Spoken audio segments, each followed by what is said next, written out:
So চলে আসছে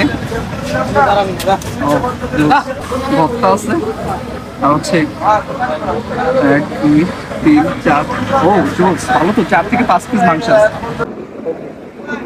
আমি অ্যাকচুয়ালি এটা স্টেবল করতে টাইম নিয়ে নিয়েছি হচ্ছে 4 থেকে হচ্ছে 5 মিনিট টাইম নিয়ে নিয়েছি এটা স্টেবল করতে। ও আমি হচ্ছে একটু আগে অফিস থেকে আসার পরে ফ্রেশ হয়ে আইছি, সো খাবারটা অনেক শুকনা, সো আই থিঙ্ক আমার হাত ধোয়া লাগবে না। এনিওয়েজ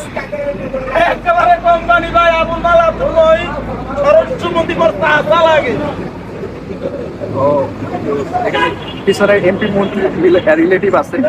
যাই হোক আমার সব একটা বাজে অভ্যাস, এটা অ্যাকচুয়ালি বাজে অভ্যাস না ভালো অভ্যাস আই ডোন্ট নো।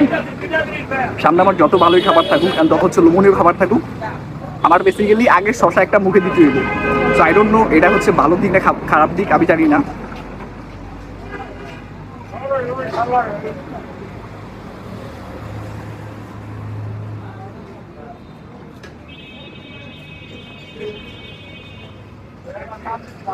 সবথেকে বড় কথা হয়েছে আমি আজকে রিভিউ করতে আইনি।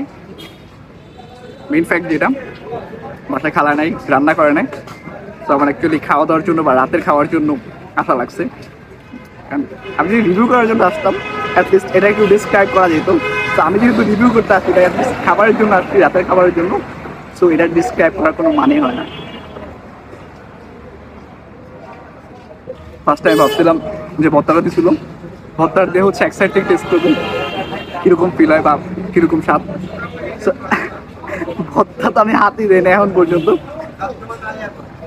আমি জাস্ট হচ্ছে মাংসের যে পিসগুলো আছে সো অলমোস্ট শশা খাওয়ার পর ওইটা মুখে দিয়ে দিচ্ছি।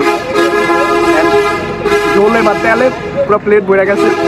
আমি যদি এখন ভর্তা দিয়ে নাড়াচাড়া করি পুরো জড়া খিচুড়ি হয়েছে ব্যাপারটা। একটু টেস্ট পাবো একটা জিনিস হলো, সো ভর্তার এক সাইডে রাখছি, জাস্ট হচ্ছে ওইগুলাই খাইতেছি। এনিওয়েজ অ্যান্ড ইম্পর্টেন্ট কথা হয়েছে আমি অলমোস্ট এই জায়গাতে বা হচ্ছে মিরপুরে অলমোস্ট 3 বছর ধরে আছি। এই জিনিসগুলো বা হচ্ছে রাস্তার সাইডে এই জিনিসগুলো অনেক বেশি কত বা হচ্ছে বাড়ছে অ্যাকচুয়ালি 1.5 বছর হইব, 1.5 বছর কি 1 বছর আগে, মানে 1 বছর কি 1.5 বছর হয়েছে। সো এইগুলার প্রচলন বা হচ্ছে এগুলো অনেক বেশি বৃদ্ধি পাইছে রাস্তার সাইডে, এখন অহরহ হয়ে গেছে। বাট 2 বছর বা 1.5 বছর আগে এগুলোর এত প্রচলন ছিল না বা এতগুলো ছিল না। আজকাল একটা কি দূরে ছিল। আমার একদম ফার্স্ট যে পেজটা ছিল ফার্টিন নাইন, ছোট একটা ভিডিও আছে 120 টাকার এরকম একটা কিছু পাইছিলাম নাকি, লোকমান মামা, এক্স্যাক্টলি মনে আছে লোকমান মামা এরকম কিছু। সো ওই ব্লগটা এখনো আমার পেজে আছে। ওটা ছিল আউটসাইডে মেবি ফার্স্ট একটা ব্লগ, বাট ওই পেজটা হচ্ছে আমার রেস্ট্রিক্ট হয়ে গেছে। এটা অনেক স্যাড একটা নিউজ আমার জন্য। এনিওয়েজ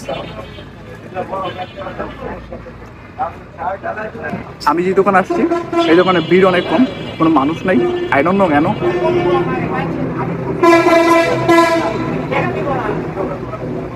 ও পিসগুলো কিন্তু খারাপ না, ভালোই আছে, অ্যাটলিস্ট মিডিয়াম সাইজে। তো 200 টাকা রাখছে, আই থিঙ্ক 200 টাকা প্লেটার হিসেবে খুব বেশি রাখে নাই, বাট 180 টাকা হইলেও খারাপ হইতো না।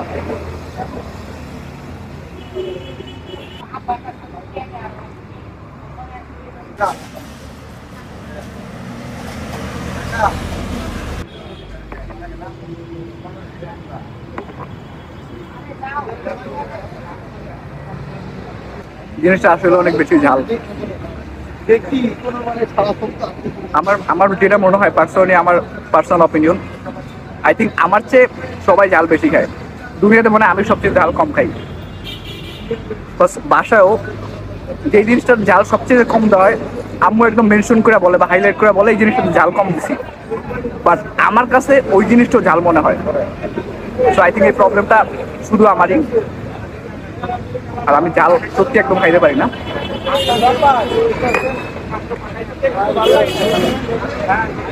ও মাংসটা ভালোই নরম হয়েছে, খুব বেশি শক্ত এরকম না, খাওয়া যায় অ্যাটলিস্ট।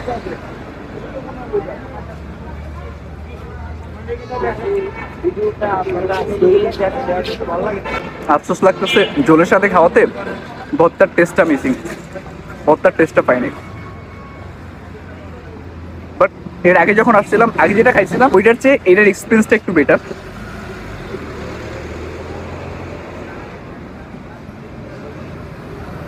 মন চেয়েছে এটা একটা কামড় দিই, বাট ভাবতেছি এটা কামড় দেওয়ার পর 2 চোখ দিয়ে অটোমেটিক পানি পড়বে।